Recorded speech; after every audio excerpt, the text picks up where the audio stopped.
Hello, I'm David Clark from the Department of Journalism, Sheffield Hallam University. I'm the consultant to the National Archives for the ongoing release of the Ministry of Defence's UFO files. This is the fourth instalment of files transferred from the MOD. They are available to download from the National Archives' dedicated website, nationalarchives.gov.uk/UFOs. There are 14 files in all. They contain just over 4,000 pages of material spanning 15 years between 1981 and 1996. Amongst the collection are detailed files covering specific UFO reports. There are files on UFO correspondence, and there is also a file on parliamentary questions and inquiries. The series of files covering UFO reports cover the period between January 1993 and August 1996. During these 3 years, there were more than 800 separate sightings reported to the Ministry of Defence, with a large increase in numbers during 1996, when a total of 609 sightings were logged. This was more than all the 3 previous years added together, and in fact was the largest number on record since 1959. The large increase in numbers reported during 1996 may reflect increased public awareness of UFOs and aliens due to the popularity of the TV series The X-Files, which was showing on British TV at the time, and the release of the movie Independence Day. Two of the most interesting files in this release concern the Rendlesham incident that took place in Suffolk in December 1980. Rendlesham is undoubtedly Britain's best-known UFO incident, and it has become known as Britain's Roswell. The sighting involves mysterious lights that were seen in the forest outside the perimeter fence at RAF Woodbridge in Suffolk during the Christmas holidays of 1980. These were seen by American airmen who were stationed at the base. They claimed they'd seen a UFO landing in the forest, and they went to investigate and found traces on the trees, on the ground, and also mysterious radiation readings. A summary of these events was written up in January 1981 in a famous memo that was sent to the Ministry of Defence by Lieutenant Colonel Charles Holt, who was the American Deputy Base Commander. Holt himself had actually seen one of these UFOs in the forest. Now, Holt's memo opens one of these files, and this then largely consists of correspondence between the Ministry and members of the public who wrote in about the case between 1983 and 1995. The file also shows that the MOD were unable to explain this incident, but they decided it was of no defence significance, mainly because no unidentified objects had been detected on radar at the time. A second file contains the MOD's final position statement on the Rendlesham incident. This was written for the Defence Minister, Lord David Trefgarne, in 1995. It says, "We think it's highly unlikely that any violation of UK airspace would be heralded by such a display of lights. I think it equally unlikely that any reconnaissance or spying activity would be announced in this way."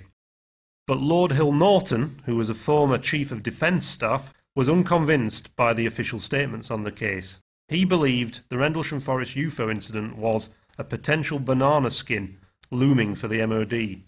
In a letter he wrote to the Defence Minister Michael Heseltine in 1985, he said, "If the USAF report is accurate, there is evidence that British airspace and territory are vulnerable to unwarranted intrusion to a disturbing degree.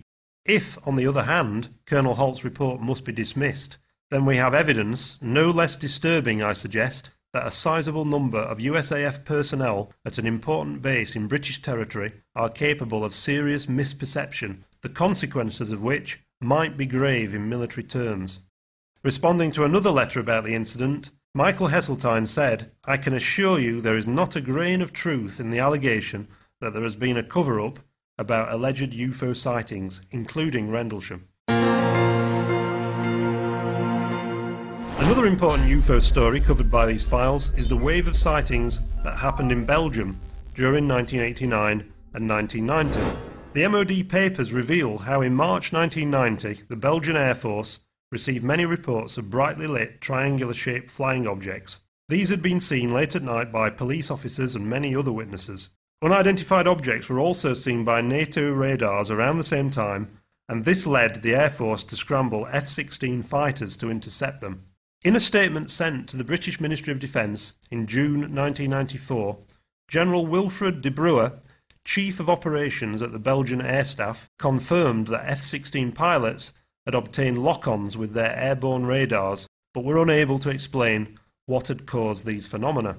The Ministry of Defence were not informed of the incident at the time, and it was concluded that there was no threat to the British Isles. In 1993, they told a correspondent, "We have never detected a structured craft flying in UK airspace that has remained unidentified." The UFO report files for 1993 and 1994 contain many sightings and accounts of sightings of a brightly illuminated oval object that was seen over London and many other parts of southern England. The MOD looked into these sightings and they discovered that most of them had been caused by an advertising airship that was launching the Ford Mondeo. The airship was even seen by the Ministry of Defence's UFO desk officer at the time. The files contain many accounts and sketches of these UFOs, and some of the drawings depict saucer-shaped UFOs similar to those that can be seen in 1950s science fiction movies like The Day the Earth Stood Still. There's also quite an interesting account from a lady in Harrow, Middlesex, who was driving home one night with her 13-year-old daughter, and they both saw a mysterious circular object brightly lit hovering over the road. The mum's account says that first she thought it was a plane, then she thought it was the airship, but she'd seen the airship before, and then she described it as being a spacecraft. And she says in her account that she felt so calm and lovely, I just wanted to follow it.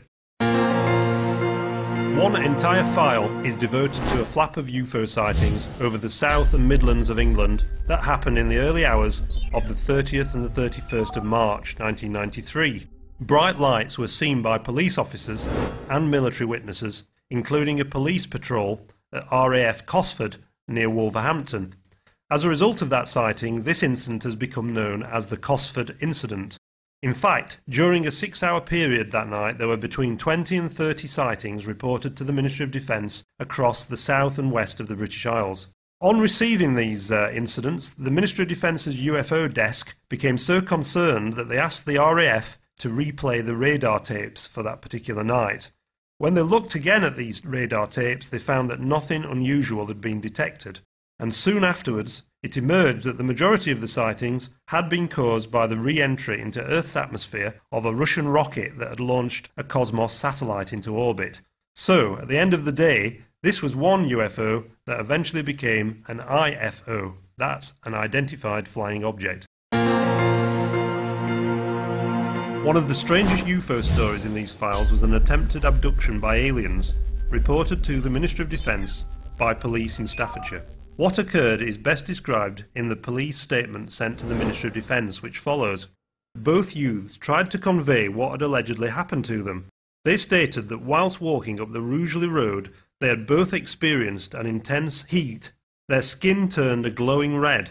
They then stated that they saw a darkish silver inverted saucer-shaped object in a field, which was glowing red beneath.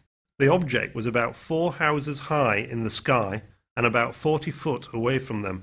They then, reluctantly, went on to state that a voice which came from a lemon-like head, which appeared beneath the machine, said, "We want you, come with us." Both appeared upset and shocked, and as it was increasingly difficult to obtain detailed information from them, they were told to go home and write an account of what they thought they had experienced. A couple of days later, the police returned to the field where the UFO was said to have landed. All they could find was a farmer who was spraying his crops. He said he'd seen nothing unusual. Another very weird UFO was reported to the Ministry of Defence by Cheshire Police during July 1996. This is one of the few cases where there appears to be some form of physical evidence left at the scene by an unidentified flying object. A report sent to the MOD describes how a young man was returning home late one night when he saw a strange light hovering above a cemetery near Widnes in Cheshire. As he watched, he saw beams of light projected onto the ground and reported hearing a scary noise like cats wailing. He also saw smoke rising from the spot where the beams of light struck the ground. He returned home and told his father about what he'd seen. His father contacted the police, and a police car was sent to the scene. A statement by the police officer said that when he arrived at the scene, he found a hole burned in a railway sleeper in the cemetery that was still smouldering. The files also contain information on the Bonnybridge UFO flap in Scotland. Bonnybridge is a small town between Glasgow and Edinburgh that often featured in the national press during 1994 and 1995 as Britain's hotspot for UFO sightings. It was claimed that there had been more than 3,000 separate reports from that area.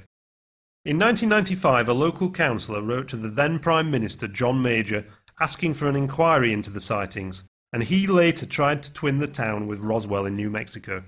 All 14 files can be downloaded from the National Archives website, which is nationalarchives.gov.uk/UFOs.